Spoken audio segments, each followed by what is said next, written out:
ሰላም የተከበራችሁ የኢትዮ ታይምስ ቤተሰቦቻችን፣ ለሰዓቱ የተመረጡ አዳዲስ መረጃዎችን ይዘንላችሁ ቀርበናል። በቅድሚያም አርዕስተ ዜና። ፖለቲከኛው ጀዋር መሐመድ በኦሮሚያ ክልል ባሉ ወጣቶች ላይ ወታደራዊ አፈሳና የወጣቶች ግዢ ቢዝነስ እየተጧጧፈ ነው ሲል ገለጸ። ወላጆች ልጆቻቸውን ከ100,000 እስከ 300,000 እየከፈሉ እያስመለሱ ነው ብሏል። ተጨማሪ አለን። የአማራ ፋኖ ለወራት ያሰለጠናቸውን ምልምል ፋኖች አሰልጥኖ ማስመረቁንና በትናንትናው ዕለት ሚያዝያ 17 2017 ዓ.ም በጎጃም ከመንግስት ኃይል ጋር ባደረገው ውጊያ በርካታ የመንግስት ኃይል መሞቱንና መቁሰሉን ገልጿል። ሌላኛው መረጃችን ነው። ጋዜጠኛ መሳይ ጅቡቲ በሀገሯ በህገወጥ መንገድ ለሚገኙ ኢትዮጵያውያን የተጠየቀውን የጊዜ ማራዘም ጥያቄ ውድቅ አድርጋ በአስቸኳይ ሀገሯን ለቀው እንዲወጡ ማስጠንቀቋን ተከትሎ በተለያዩ የዓለም ክፍሎች በስደትና በስቃይ ያሉ ኢትዮጵያውያን ጉዳይ በመንግስት ችላ በመባሉ ድሮውንስ ባለቤቱ ያቀለለውን አሞሌ ባለዕዳ እንዴት ይሸከመዋል ሲል በማህበራዊ የትስስር ገጹ ባስተላለፈው መልእክት ጠይቋል። ሙሉ መረጃውን ይዘን ቀርበናል። የዓለም አብያተ ክርስቲያናት ምክር ቤት በአማራ ክልል ተዋጊ ያልሆኑ ሰዎችን ከጥቃት ባልጠበቀ መልኩ ዓለም አቀፍ የሰብአዊ መብት ህጎችን ሳይከተሉ የሚፈጸሙ በድሮን የታገዙ ጥቃቶችን እንደሚያወግዝ ገለጸ። ዝርዝሩን የምናስደምጣችሁ ይሆናል። የሮማ ካቶሊካዊት ቤተክርስቲያን ሊቀ ጳጳስ ፍራንሲስ የቀብር ስነ ስርዓት ተፈጸመ። በቀብር ስነ ስርዓቱ ቢያንስ የ130 ሀገራት መሪዎችና ዓለም አቀፍ ዲፕሎማቶች እንዲሁም ከተለያዩ ሀገራት የተጓዙ ከ250,000 በላይ ሰዎች ተገኝተዋል ተብሏል። ተጨማሪ አለን። የተከበራችሁ የኢትዮ ታይምስ ቤተሰቦቻችን እነዚህንና ሌሎችም ያልተሰሙ መረጃዎችን ለማድመጥ እስከ መጨረሻው ድረስ ላይክ፣ ሼር እና ሰብስክራይብ በማድረግ አብራችሁን እንድትቆዩ በአክብሮት እንጋብዛለን።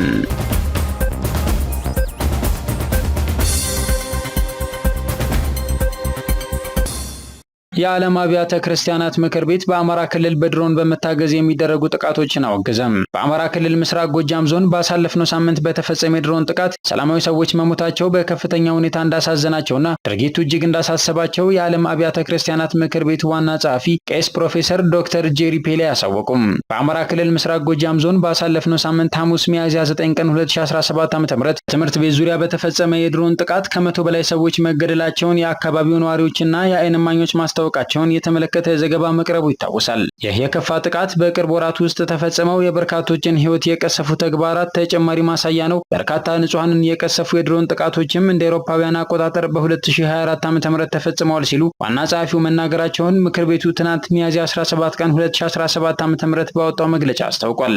የዓለም አብያተ ክርስቲያናት ምክር ቤት ንጹሃን በብዛት በሚኖሩባቸው አካባቢዎች የሚፈጸሙ መሰል ጥቃቶችን በእጅጉ እንደሚኮንንም አመላክቷል። በተጨማሪም ዋና ጸሐፊው ፒሌ ተዋጊ ያልሆኑ ሰዎችን ከጥቃት ባልጠበቀ መልኩ እንዲሁም ዓለም አቀፍ የሰብአዊ መብት ህጎችን በጥብቅ ሳይከተሉ በግጭት አካባቢዎች የሚፈጸሙ የድሮን ጥቃቶች እንዳሳሰባቸው አስታውቀዋል። ፒሌ የሀገር አቀፍና ዓለም አቀፍ ባለድርሻ አካላት ሁሉን አቀፍ ውይይትና ሰላማዊ መፍትሄ እንዲከተሉ አሳስበዋል። የብልጽግና ፓርቲ ስራ አስፈጻሚ ኮሚቴ መግለጫ ወጣ። የብልጽግና ፓርቲ ስራ አስፈጻሚ ኮሚቴ ከሚያዝያ 17 ቀን 2017 ዓ.ም እስከ ሚያዝያ 18 ቀን 2017 ዓ.ም መደበኛ ስብሰባውን በአዲስ አበባ ማካሄዱን ገልጾ በዚህ ስብሰባም የኢትዮጵያን ፖለቲካዊ፣ ኢኮኖሚያዊ፣ ማህበራዊና ዲፕሎማሲያዊ ጉዳዮች በዝርዝር ተመልክቷል ብሏል። በዚህ ባወጣው መግለጫ ኢትዮጵያ በ2018 ከተስፋ ወደሚጨበጥ ብርሃን ለመሻገር በ2023 የአፍሪካ የብልጽግና ተምሳሌት ለመሆን በ2040 ደግሞ ዓለም አቀፍ የብልጽግና አርአያ ለመሆን ያስቀመጠችው ርዕይ እንደሚሳካ የሚያረጋግጡ የስኬት ፍንጮች መታየታቸውን የስራ አስፈጻሚ ኮሚቴው አረጋግጧል ሲል ገልጿል። እነዚህ የስኬት ፍንጮች የያዝነው ፍኖተ ብልጽግና ትክክል መሆኑን አመላክተውናል ሲልም ከዚህ ባወጣው መግለጫው ላይ አመላክቷል። ከብልጽግና ፓርቲ ሁለተኛ መደበኛ ጉባኤ በኋላ አያሌ ፖለቲካዊና ዲፕሎማሲያዊ ስኬቶች ተመዝግበዋል ያለው መግለጫው ከተለያዩ ተፎካካሪ የፖለቲካ ፓርቲዎች ጋር በየደረጃው የሚደረገው ምክክርና ትብብር በኢትዮጵያ የፖለቲካ ታሪክ ወደ አዲስ ምዕራፍ ገብቷል። ከአንድ ክልል በስተቀር ለሀገራዊ ምክክር አጀንዳ የማሰባሰብ ምዕራፍ በሁሉም ክልሎች ተጠናቋል ብሏል። አክሎም በሀገሪቱ የጸጥታ ችግር በነበረባቸው አንዳንድ አካባቢዎችም ሰላም እየሰፈነ ነው። መንግስት በተደጋጋሚ ያቀረበውን የሰላም ጥሪ ተከትሎ እጅ የሚሰጡና ወደ ሰላም ድርድር የሚመጡ ታጣቂዎች ከዕለት ወደ ዕለት ቁጥራቸው እየጨመረ ይገኛል። የመንግስት ህግ የማስከበርና የማድረግ አቅም እየጎለበተ መጥቷል የሚለው መግለጫው ከሶማሊያ ጋር ተፈጥሮ የነበረው ውዝግብ በዲፕሎማሲያዊ መንገድ ተፈቷል። ኢትዮጵያ የባህር በር እንዲኖራት የተያዘው አቋም ዓለም አቀፋዊ ተቀባይነቱ እየጨመረ ነው። ኢትዮጵያ ከዓለም አቀፍ የፋይናንስ ተቋማት ጋር ያላት ግንኙነት ከመሻሻሉም በላይ የሚደረግላት ድጋፍ እያደገ ነው። በዓለም አቀፍ መድረክ የኢትዮጵያ ተፈላጊነት ጨምሯል። የዲፕሎማሲ ግንኙነቷም በሁሉም አቅጣጫ ከፍ ብሏል ሲል ያመለክታል። ኮሚቴው በዚህ ባወጣው መግለጫ ላይ ካሁን ያለው አፈጻጸም የሚያሳየው በያዝነው ዓመት አጠቃላይ ኢኮኖሚው በታቀደው መሰረት በ8.4 በመቶ የሚያድግ መሆኑን የስራ አስፈጻሚው ገምግሟል ያለ ሲሆን በዘርፍ ደረጃ ደግሞ ግብርና በ6.1 በመቶ፣ ኢንዱስትሪ በ12.8 በመቶ፣ ማኑፋክቸሪንግ በ12 በመቶ፣ ኮንስትራክሽን በ12.3 በመቶ፣ አገልግሎት ደግሞ በ7.1 በመቶ የሚያድጉ መሆናቸው ተገምግሟል ሲል አመላክቷል።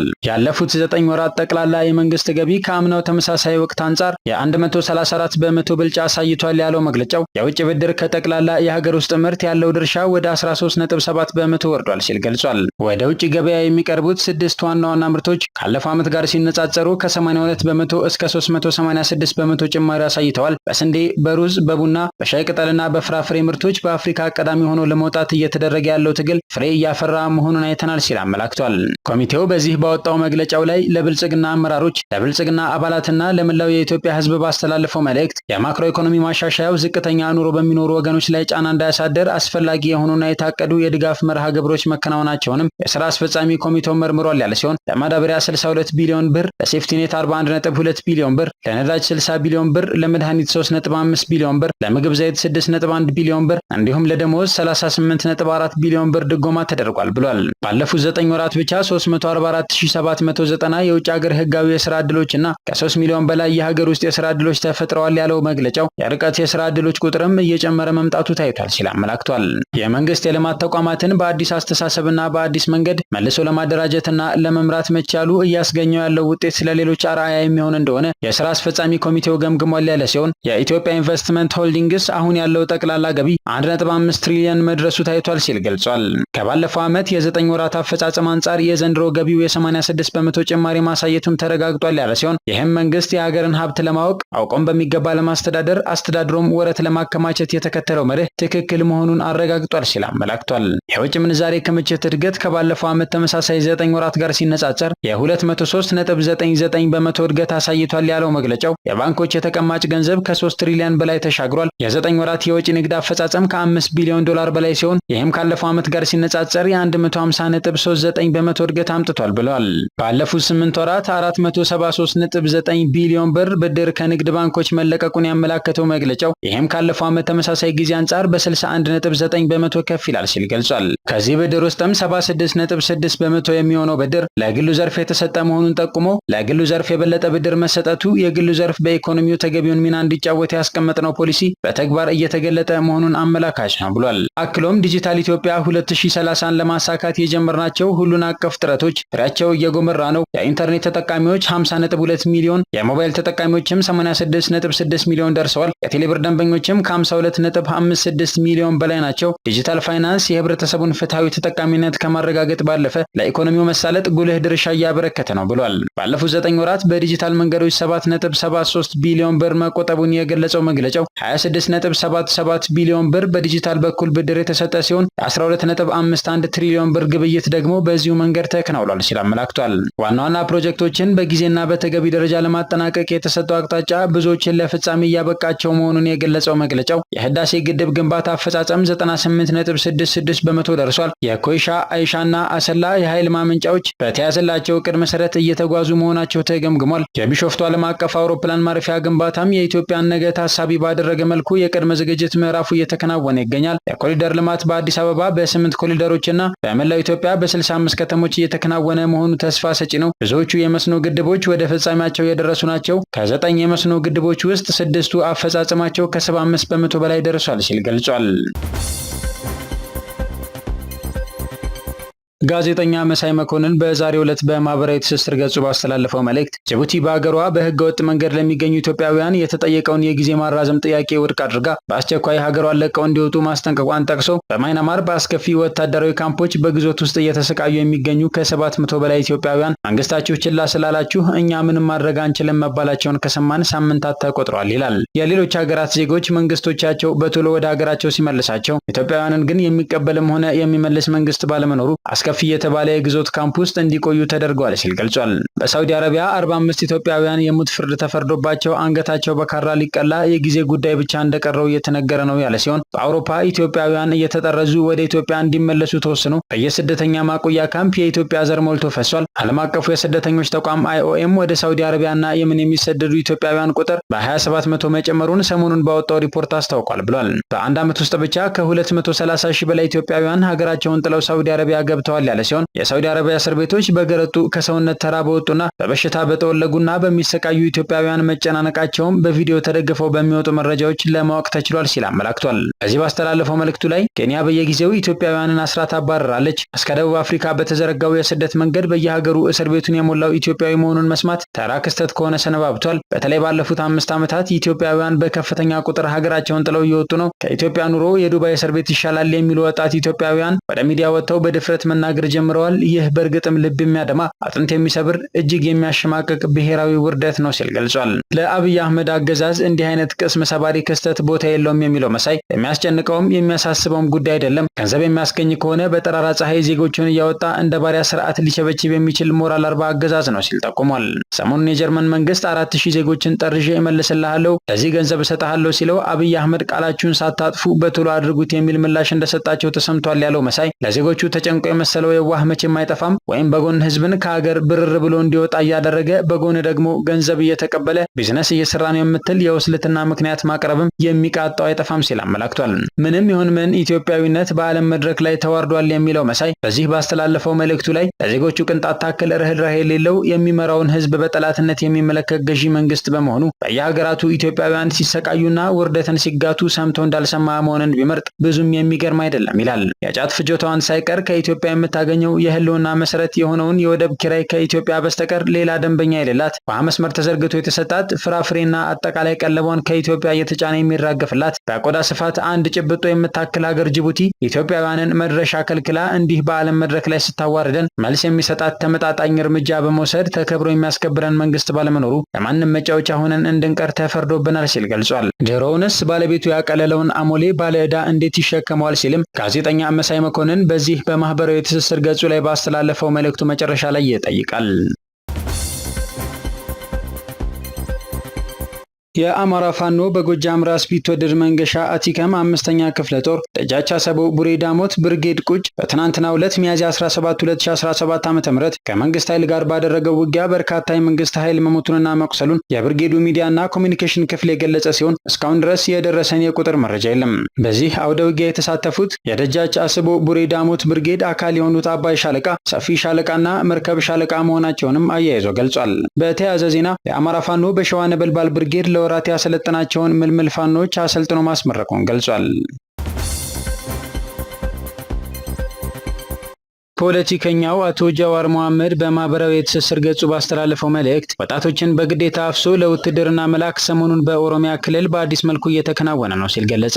እያንዳንዱ የቀበሌ አመራር ከ2 እስከ 7 ወጣት የማቅረብ ግዴታ ተጥሎበታል ያለ ሲሆን ከዚህም የተነሳ ወጣቶችን ከጎዳናዎች፣ ፑል ቤቶች ወዘተ አግቶ ለማፈስ የሚደረገው እሽቅድምድሚያ ተጧጡፏል ብሏል። በአፈሳው የተደናገጡ ወላጆች ልጆቻቸውን ከትምህርት ቤት በማስቀረት ለመደበቅ ተገዷል ሲልም ገልጿል። ይህ ሁኔታ በጎዳናዎችና መዝናኛ ቦታዎች ላይ የወጣቶችን እጥረት ፈጥሯል ያለው ጃዋር መሐመድ ሆኖም ወጣቶችን አግኝቶ ኮታውን መሙላት ላቃተው አመራር ወይም የተያዘበትን ልጅ ማስለቀቅ ለፈለገ ወላጅ መፍትሄ የሚሆን ቢዝነስ ተከፍቷል ሲል አመላክቷል። ይሄውም ከትውልድ ቀያቸው ራቅ ወዳለ ቦታ ፈልሰው በቀን ስራና ጎዳና ዳሪነት ላይ የሚገኙ ወጣቶችን መግዛት ነው። ደላሎች እነዚህን ወጣቶች አስቀድመው ስራ እናስይዛቸዋለን በሚል አባብለው ስራ ቦታ ላይ በአፈና መልክ ያቆዩዋቸዋል ሲል ገልጿል። በዚሁ ባስተላለፈው መልእክቱ ላይ እነዚህን በአፈና መልክ ያቆዩዋቸውን ሰዎች ኮታ ለተጓደለበት አመራር ከ40 እስከ 100 ሺህ ብር በማስከፈል አሳልፈው እንደሚሰጧቸው ጠቁሟል። በተመሳሳይ መልኩ ልጅ የተያዘበት ወላጅ ከቀበሌ አመራር ጋር በመደራደር ከ100 ሺህ እስከ 300 ሺህ ብር ከከፈለ በኋላ ልጁ ተለቆ ከደላላ ከሚገዙት አንዱ ይተካል ሲል ገልጿል። የአፍሪካ ህብረት ኮሚሽን ሊቀመንበር ማህሙድ አሊ ዩሱፍ ለአፍሪካ ህብረት የሶማሊያ ድጋፍና ማረጋጋት ተልዕኮ አውሶም ሰራዊት ላዋጡ ሀገራት ምስጋና አቀረቡ። በዩጋንዳ ኢንቴቤ በአውሶም ዙሪያ የመከረው ልዩ ስብሰባ የተጠናቀቀ ሲሆን በስብሰባው የተገኙት የህብረቱ ኮሚሽን ሊቀመንበር ሰራዊት በማዋጣት መስዋዕትነት እየከፈሉ ለሚገኙ ሀገራት አድናቆታቸውን በመግለጽ ምስጋናቸውን አቅርበዋል። ህብረቱ በሶማሊያ ሰላምን ለማስፈን የሚደረገውን ጥረት በቁርጠኝነት የሚደግፍ መሆኑንም አመላክተዋል። በዩጋንዳ ፕሬዚዳንት ዩዌሪ ካጉታ ሙሴቪኒ ጋባዥነት በተካሄደው ስብሰባ ኢትዮጵያ፣ ግብጽ፣ ኬንያ፣ ዩጋንዳ፣ ጅቡቲና ሶማሊያ ተሳትፈዋል። በመከላከያ ሚኒስቴር አይሻ መሐመድ የተመራው የኢትዮጵያ ልዑክ በጉባኤው ላይ ተሳትፏል። የመከላከያ ሚኒስቴር አይሻ መሐመድ በወቅቱ ባደረጉት ንግግር የሶማሊያ መንግስት እስካሁን የሄደበትን መንገድ አድንቀው የጸጥታ ተቋማትን የማጠናከርና የማቀናጀት ስራ ላይ አበክሮ መስራት እንደሚገባው አስገንዝበዋል። ኢትዮጵያ በሶማሊያ ዘላቂ ሰላም እንዲሰፍንና የሶማሊያ የጸጥታ ኃይል በራሱ አቅም ግዳጆችን የመወጣት አቅም ላይ እስኪደርስ ድጋፏን አጠናክራ እንደምትቀጥልም ተናግረዋል። አክለውም አፍሪካውያን በሶማሊያ ዘላቂ ሰላምና መረጋጋት እንዲሰፍን የጋራ ድጋፍ እንዲያደርጉ ጥሪ ማቅረባቸውን የተገኘው መረጃ ያመለክታል። የሮማ ካቶሊካዊት ቤተክርስቲያን ሊቀ ጳጳስ ፍራንሲስ የቀብር ስነ ስርዓት ተፈጸመ። በቀብር ስነ ስርዓቱ የጀርመን ፕሬዚዳንት ፍራንክ ቫልተር ሽታይንማየርና የአሜሪካው ፕሬዚዳንት ዶናልድ ትራምፕን ጨምሮ ቢያንስ የ130 ሀገራት መሪዎችና ዓለም አቀፍ ዲፕሎማቶች እንደተሳተፉ ታውቋል። በቀብር ስነ ስርዓቱ ከሀገራት መሪዎችና ባለስልጣናት በተጨማሪ ከተለያዩ ሀገራት የተጓዙ ከ250 ሺህ በላይ ሰዎች ተገኝተዋል። በቀብራቸው ስነ ስርዓት ሊቀ ጳጳስ ፍራንሲስ በሃይማኖታዊና ሰብአዊ ጉዳዮች የፈጸሟቸውን ዋና ዋና ተግባራት ተወስቷል። በተለይም ስደተኞች እና ድሆችን በመርዳት ያበረከቱት አስተዋጽኦ ቁጥር ስፍር የሌለው መሆኑ ተገልጿል። በሌላ ዜና በቀብሩ ስነ ስርዓት የተገኙት አሜሪካዊ ፕሬዚዳንት ዶናልድ ትራምፕ እና የዩክሬኑ ፕሬዚዳንት ቭላዲሚር ዘለንስኪ ተገናኝተው መነጋገራቸው ታውቋል። የዋይት ሀውስ የኮሚኒኬሽን ዳይሬክተር ስቴፈን ቼንግ ትራምፕ እና ዘለንስኪ ዛሬ ተገናኝተው ፍሬያማ ውይይት አካሂደዋል፣ ዝርዝር ጉዳዩ ወደፊት ይገለጻል ማለታቸው ተዘግቧል።